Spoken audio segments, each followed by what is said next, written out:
Faites en tout temps par l'Esprit toutes sortes de prières et de supplications. Veillez à cela avec une entière persévérance et priez pour tous les saints. Éphésiens 6, 18. Nous avons vu que ce qui est vrai de l'activité de l'ennemi dans le but d'empêcher la prière est aussi vrai en ce qui concerne interrompre la prière.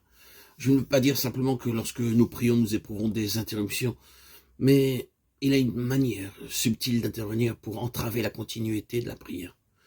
Nous pouvons réussir à avoir nos temps de prière peut-être pendant une semaine ou davantage, lorsque s'introduit une chose qui arrête cette continuité. Et nous la perdons. Et nous verrons que pour retrouver cette vie de prière, il nous faudra lutter avec beaucoup de difficultés. Pour beaucoup d'entre nous, notre histoire est celle d'une vie de prière spasmodique, qui se manifeste par moments. Une histoire chargée de la nécessité de lutter sans cesse pour retrouver la base de prière perdue. Parce que nous avons des arrêts. Ce sont les interruptions de l'ennemi.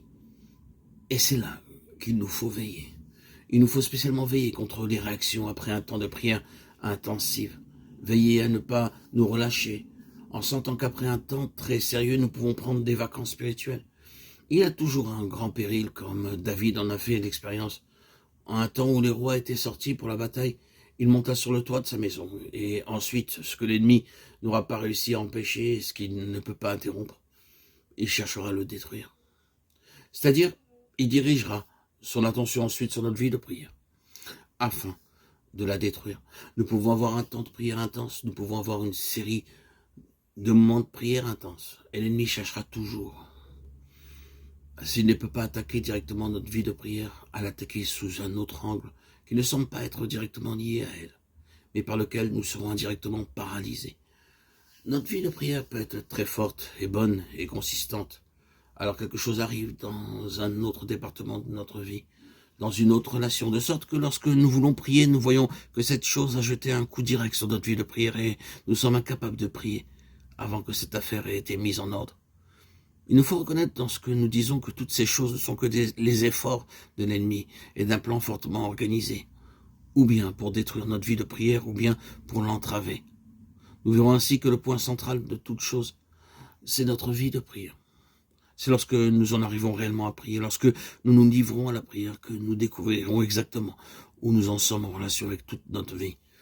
L'iniquité que nous gardons dans notre cœur peut n'avoir aucun rapport avec notre vie de prière, mais elle portera indirectement un terrible coup sur elle. Les choses qui peuvent paraître sans importance influent directement sur notre vie de prière.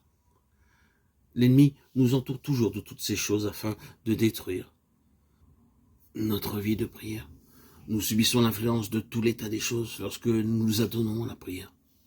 Nous pouvons ne pas reconnaître pour l'instant ce que signifie une petite chose, quelle qu'elle soit, une communion interrompue, une relation tendue, une contrariété, une brèche quelque part.